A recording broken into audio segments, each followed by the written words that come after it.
अपने पावन हृदय में बिठा लो मुझे, आई हूँ मैं यहाँ पर तुम्हारे लिए, आई हूँ मैं यहाँ पर तुम्हारे लिए। हम रहे सुकून से इसलिए खुद का सुकून भूल जाते हैं। क्या बात है। नमन है मेरा उन जवानों को जो सरहदों को घर बनाते हैं। तो जी लूंगी जीवन तुम्हारे बिना, चंद लम्हों का बस प्यार दे दो मुझे।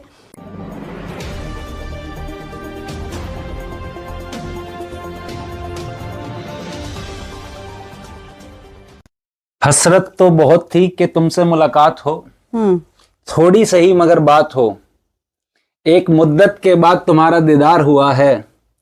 गुजारिश की है वक्त से कि आज थोड़ा धीरे चले, गुजारिश की है वक्त से कि आज थोड़ा धीरे चले, कि सफर लंबा है अभी तो महज आगाज हुआ है। वाह। तो दोस्तों, स्वागत करता हूं मैं श्रृंगार रस के लिए जाने जाने वाली कवियत्री श्रीमती रजनी सिंह अवनी जी का हमारे चैनल पर। मैम बहुत बहुत स्वागत है आपका। बहुत बहुत धन्यवाद आपका। तो मैम, सबसे पहला जो प्रश्न है, ये श्रृंगार रस में आने का रास्ता, क्योंकि और भी मैंने देखे हैं, वीर रस भी आप पढ़ती हैं, हास्य रस भी कभी कभी पढ़ती हैं, श्रृंगार रस से इतना प्रेम कैसे? सबसे पहले मैं सभी दर्शकों को नमस्कार कहना चाहूँगी और आशा करती हूँ आप सभी स्वस्थ होंगे, मंगल में होंगे। आपने जो प्रश्न किया है, श्रृंगार रस में मेरा रुझान किस तरह से हुआ है, ऐसा कुछ नहीं है। जो एक कवि है वो उसकी जो लेखनी है वो सभी रसों पे चलती है जी, सभी रसों को छूती हुई आगे बढ़ती है।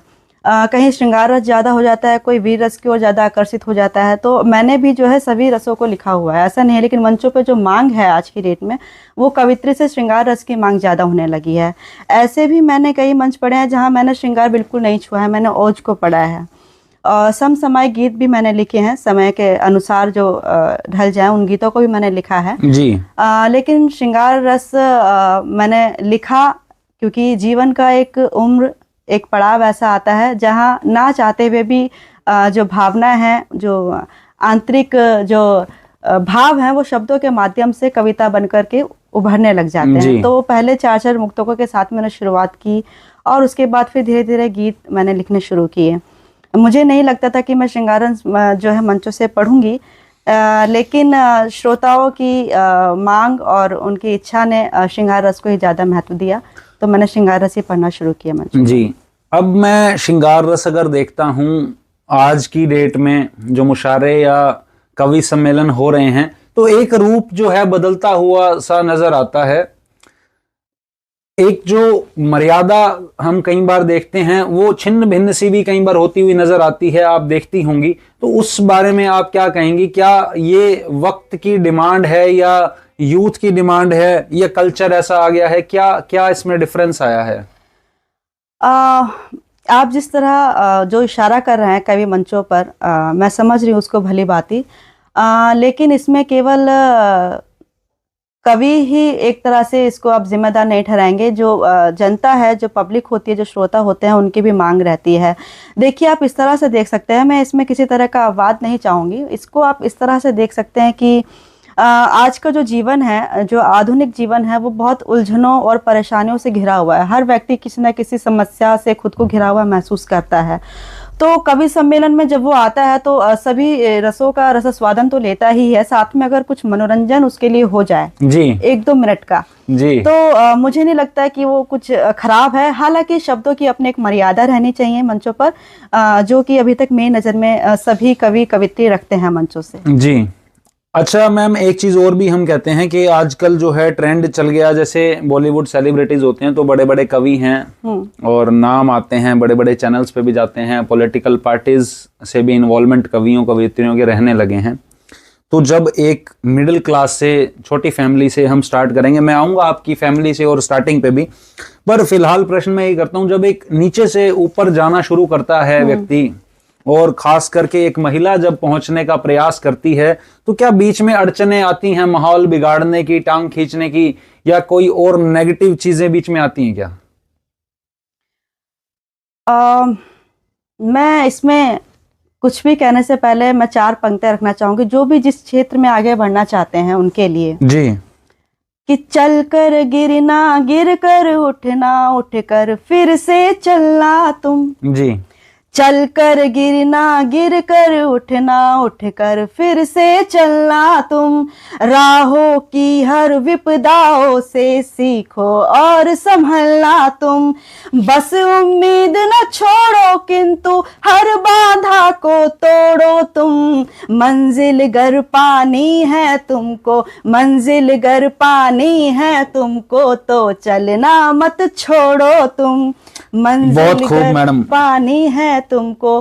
तो ऐसा बहुत बार होता है जहाँ पे लगता है कि नहीं, अब जो है मंचों पर नहीं जाने का मन कर रहा है, या नहीं अब नहीं होगा।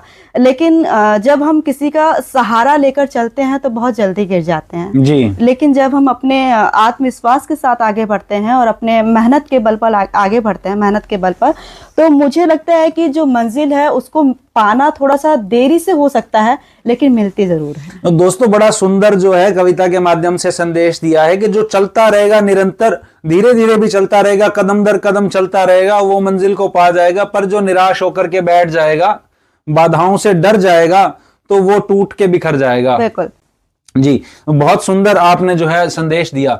अभी आपके फैमिली के ऊपर मैं आता हूं। आप 5 बहनें हैं और एक एज गैप भी रहता है, 5 बहनें हैं आप और एक ब्रदर है, तो फैमिली के अंदर एक दबाव बन जाता है समटाइम्स कि भाई 5 लड़कियां हैं, शादी की दिक्कत आगे।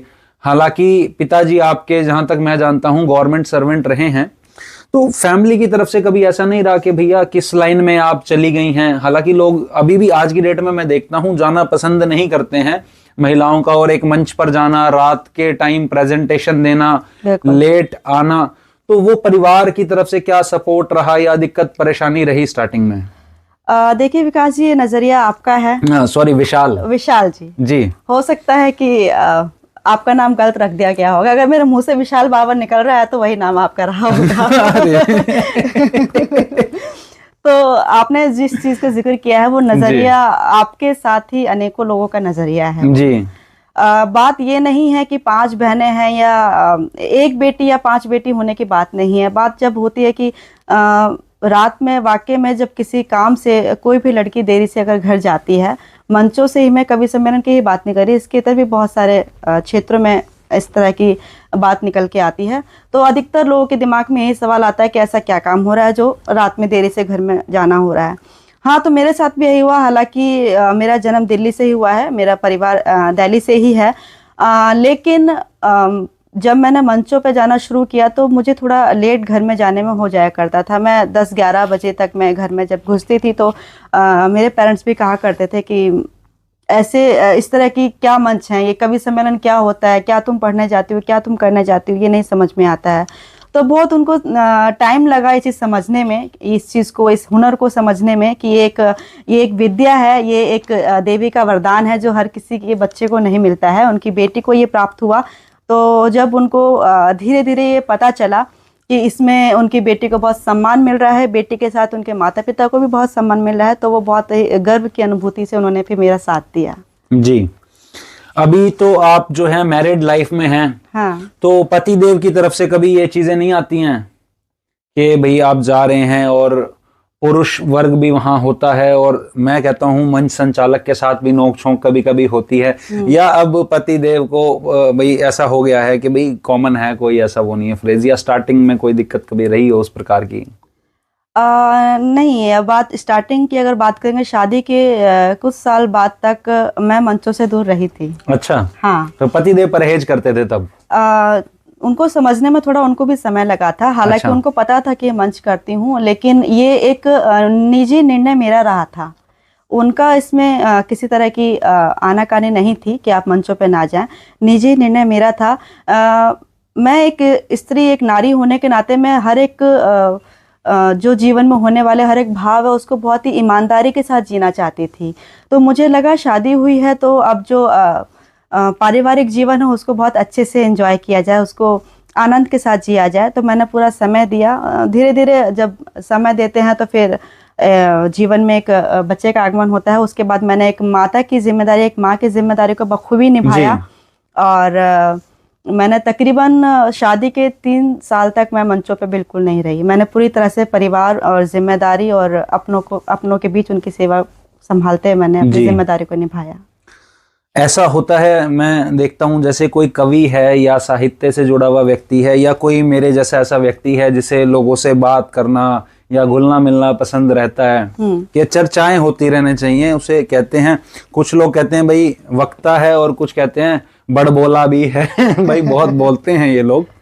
तो जो वो बोलने वाला व्यक्ति वो मंच से दूर रहे। खैर मैं तो मंचों पर कभी इतना नहीं रहा, पर आपका जब एक डिस्टेंस क्रिएट हुआ तो क्या वो माइंड में एक गैप सा नहीं आया उस वक्त, या एडजस्ट कर लिया आपने? नहीं, मैंने वो जो चीज़ है, मैं मंचों से तो अलग हो गई थी। हालांकि जब मंचों से दूर होते हैं तो बहुत सारी कमियां घर करने लग जाती हैं, बहुत जल्दी कॉन्फिडेंस हम खोने लग जाते हैं अपना। लेकिन मैंने वो चीज़ जारी रखी थी। मैं अगर बच्चे को भी गोद में लेके लोरी गा के सुना रही हूँ तो उसमें भी मेरी एक कविता निकल के आती थी। अच्छा। मैं उसे लिख लिया करती थी, गुनगुना दिया करती थी। एक बार मैं ससुराल में गई थी उसी बीच में, तो 2 महीने के समय मैं वहाँ पर रही थी। तो उसी बीच वैलेंटाइन डे पड़ा ससुराल में जी। अब दिल्ली की लड़की है, हालांकि ऐसा नहीं है कि सेलिब्रेट अभी भी बहुत ज़्यादा करते हो, क्योंकि अपनी भारतीय परंपरा में नहीं है वैलेंटाइन डे जैसे साप्ताहिक जो प्रेम दिवस चल रहा है वो।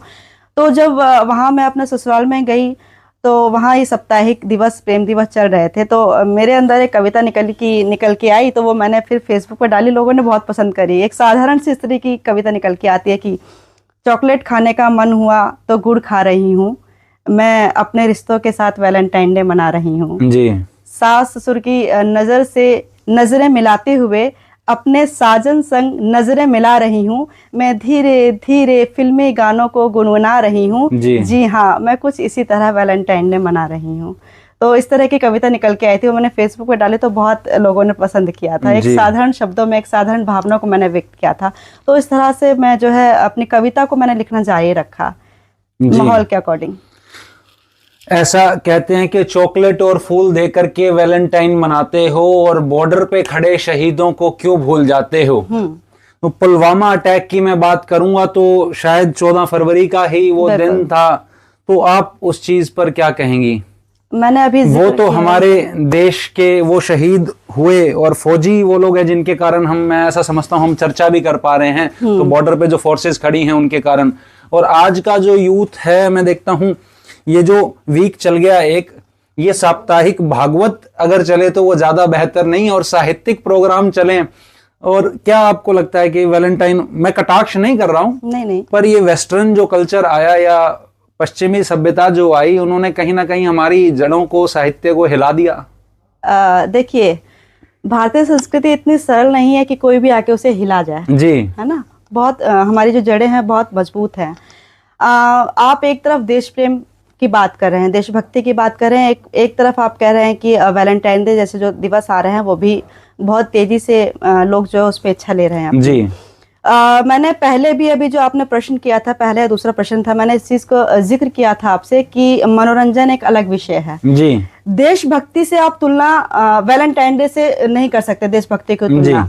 वैलेंटाइन डे भारतीय सिर्फ एक मनोरंजन के साधन के रूप में ले रहे हैं, इसको सिर्फ एंजॉय कर रहे हैं। लेकिन देशभक्ति एक ऐसी बात है जो केवल एक दिन मनाने योग्य नहीं है, उसको हम हमेशा मनाते हैं, उनके प्रति सम्मान है वो हमेशा रखते हैं। तो वैलेंटाइन डे के 7 दिन है, chocolate day, teddy bear day, फलाना डे, ढिंगवा डे, जो भी एक्सपाइजेड जो भी दिन आ रहे हैं, तो मैं मानती हूँ इसे सिर्फ एंजॉय कर रहे हैं लोग। अगर जो अपनी जो भारतीय परंपरा है उसके अंदर कोई 7 दिन नहीं होते हैं अपने पास, तो कहें कि शादी के बाद 7 जन्मों का बंधन बन जाता है जी। तो ये भारतीय परंपरा कहती है। और देश प्रेम की आपने जो बात कही वो भूलने वाली बात नहीं है, उसे मैं जहाँ तक मानती हूँ हर हिंदुस्तानी के जहन में अपने देश के प्रति सम्मान है, अपने देश के प्रति प्रेम है। लेकिन जो वैलेंटाइन है वो सिर्फ मनोरंजन का साधन है, और मनोरंजन को अगर कोई एंजॉय कर रहा है तो करते रहना चाहिए। मैंने कहा था जीवन में अनेकों अवसाद है, वो उसको एंजॉय कर रहे हैं तो कोई बुराई नहीं है। बाप उदास होता है और माँ घुट घुट के रोती है। बेटी की हालत ये होती है कि वो किसी सूट केस में बंद होती है। ये आज का वैलेंटाइन का जो है चक्र हो गया है। आप एग्री करती हैं इस चीज को? क्या मैं ऐसा नहीं कहता कि मनोरंजन नहीं होना चाहिए, सेलिब्रेट ना करे कोई, हर किसी का अपना ढंग है, पर क्या आपको लगता नहीं है कि नेगेटिविटी ज्यादा हो गई है? लोग अक्सर फायदा उठाने लगे हैं इस चीजों का, या माहौल नेगेटिव ज्यादा हो रहा है इन चीजों को लेकर के? नेगेटिव, क्योंकि प्रेम प्यार तो देखिए मीरा वाला भी प्रेम आता है कवियों के लिए, कहते हैं जहां ना पहुंचे रवि वहां पहुंचे कवि। तो मीराबाई का भी प्रेम था, लेकिन आज का प्रेम तो जो है क्लासरूम से होटल के कमरे तक लेके जा रहा है। तो उस वैलेंटाइन का क्या इलाज है? वो संदेश मैं चाहूंगा आप युवा पीढ़ी को दें। देखिए, जो वैलेंटाइन डे जैसी जो चीज आ रही है एक उम्र के बाद में आती है। किसी भी जीवन में जो एक उम्र आती है 15, 16, 18, 20, 22 वर्ष की जो उम्र है उसमें इस तरह की हरकतें होती है। मैं मानती हूँ कि जो अपनी भारतीय परंपरा है उसमें संस्कारों का बहुत महत्व है, अपने जो 16 संस्कार है उनका बहुत महत्व है। मैं यहाँ पर प्रत्येक माता पिता को कहना चाहूँगी कि ठीक है, एक समय के बाद अगर वो वैलेंटाइन डे जैसी गतिविधि में बच्चा जा रहा है वो गलत है, लेकिन यदि आपने बचपन से ही उन्हें संस्कार ऐसे दिए हैं, सही और गलत का निर्णय लेना आपने उनको सिखाया है, तो किसी तरह की समस्या, किसी तरह की कोई परेशानी आगे निकल के नहीं आती है। जो बच्चा है वो भली भांति परिचित होता है कि मेरे लिए क्या कदम उठाना सही है, क्या कदम उठाना मेरे लिए या मेरे परिवार के लिए गलत होगा। जो फिर भी दिशाहीन हो जाते हैं बच्चे, जो अपना निर्णय लेने में सफल नहीं हो पाते, उनके साथ कुछ ना कुछ अनहोनी घटित हो जाती है जी। तो ऐसे में माता पिता की थोड़ी कमी रह जाती है, मुझे जो लगता है। अगर माता पिता अपने बच्चों के साथ जुड़े रहें, आज के आधुनिक काल में अगर देखें, आधुनिक जीवन में, तो बच्चों का और माता पिताओं का आपसी संबंध ज़्यादा नहीं है। बच्चा जो है फ़ोन में लगा हुआ है, एक अकेले कमरे में है, अपने आप को एकांत जीवन में उसने ढाल लिया है, चाहे कोई भी बच्चा हो। और जो माता पिता है वो अपने दैनिक कार्यों में व्यस्त हैं। तो मैं ये कहना चाहती हूँ आपके इस प्लेटफॉर्म के माध्यम से कि यदि माता पिता अपने बच्चे के साथ निकटता बनाए रखें, मान लिया कि 24 घंटे में आपने ऑफिस का कार्य किया है, उसके बाद आपने घर का काम किया, अन्य कार्यों में आप उलझे रहे, लेकिन अगर आप 1 घंटा मात्र निकाल के दें, अपने परिवार के बीच बैठे, अपने बच्चों के बीच में हंस मिल के बातें यदि करें, तो इस तरह की समस्याओं को कम किया जा सकता है। जो केवल आपसी संवाद है एक परिवार के बीच, हम रहते बेशक एक छत के नीचे हैं, लेकिन 4 जन भी 4 कमरों के बीच अलग अलग रहते हैं। ऐसा लगता है कि घर एक है, लेकिन वो एक राज्य अलग हो गया, ये एक राज्य अलग हो गया, इस तरह की बातें निकल के आती हैं। तो चाहती हूँ जो परिवार है वो आपस में मिलकर रहे, तो समस्याएं अपने आप ही कम हो जाएंगी। बिल्कुल। पिछले वर्ष 2023 में बाघा बॉर्डर मेरा जाना हुआ था जी। वहाँ मैंने जवानों के बीच में जो अपना काव्य पाठ किया, और एक जो बॉर्डर है वहाँ पाकिस्तानी सीमा, उनकी जो परेड मुझे देखने को मिली, उनका जो उत्साह मुझे देखने को मिला, वो चीज़ मेरे लिए बहुत ही मुझे प्रभावित कर रहा था। और मुझे लग रहा था कि नहीं, आज तो जो मेरा काव्य पाठ है जो पूरी तरह से देश प्रेम में होना चाहिए। बिल्कुल। और मैंने अपना काव्य पाठ वहाँ पूरा किया भी, और बहुत ही तालियों के साथ और बहुत ही मन के साथ सभी जवानों ने इस काव्य पाठ का आनंद लिया, और खूब हिंदुस्तान के नारे लगे, भारत माता की जयकारे लगे। वो ऐसा मंच जो मेरे जीवन में अभी तक मुझे याद रहता है, बहुत उत्साह से भरा हुआ था। पूरी उसकी जो यात्रा थी वो भी बहुत अद्भुत रही, और वहाँ पर जो काव्य पाठ हुआ वो भी बहुत अच्छा रहा। वहाँ जाकर के, हालांकि मैं श्रृंगार की कवित्री थी, मेरे पास जब ये अपॉर्चुनिटी आई तो मुझे कहा गया कि एक सडनली सैनिकों के ऊपर एक गीत होना चाहिए। बिल्कुल, देशभक्ति की भावना वैसे ही जाग जाती है। हालांकि मुक्तक मेरे पास बहुत थे, लेकिन उन्होंने कहा कि कोई एक ऐसा गीत होना चाहिए, अभी अगर होगा तो बहुत अच्छा है। मैंने कहा ठीक है। सिर्फ मेरे पास 1 घंटे का समय था, मैंने एक गीत बना के तैयार किया जी। उसके मैं पूरा गीत न सुनाते हुए उसका कुछ मुखड़ा में जी। बिल्कुल बिल्कुल।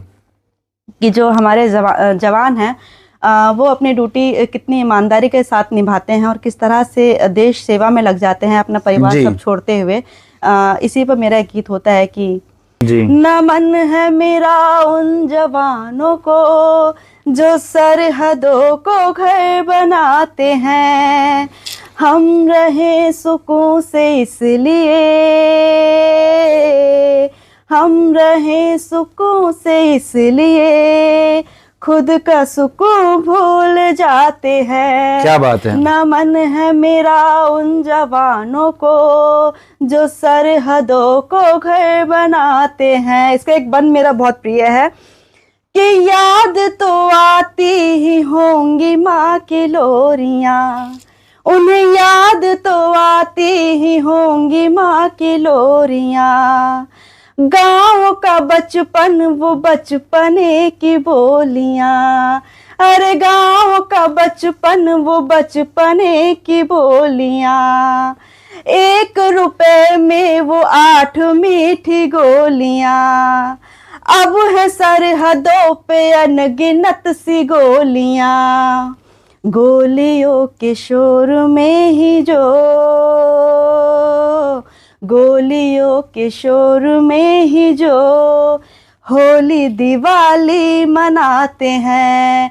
नमन है मेरा उन जवानों को जो सरहदों को घर बनाते हैं। बहुत बहुत जबरदस्त। शुक्रिया। मैं रोक नहीं पाया खुद को तालियां बजाने से इस चीज़ में। बहुत सुंदर आपने पाठ किया है। और दोस्तों बहुत अच्छा मैसेज भी मैडम यहाँ पर दे रही हैं।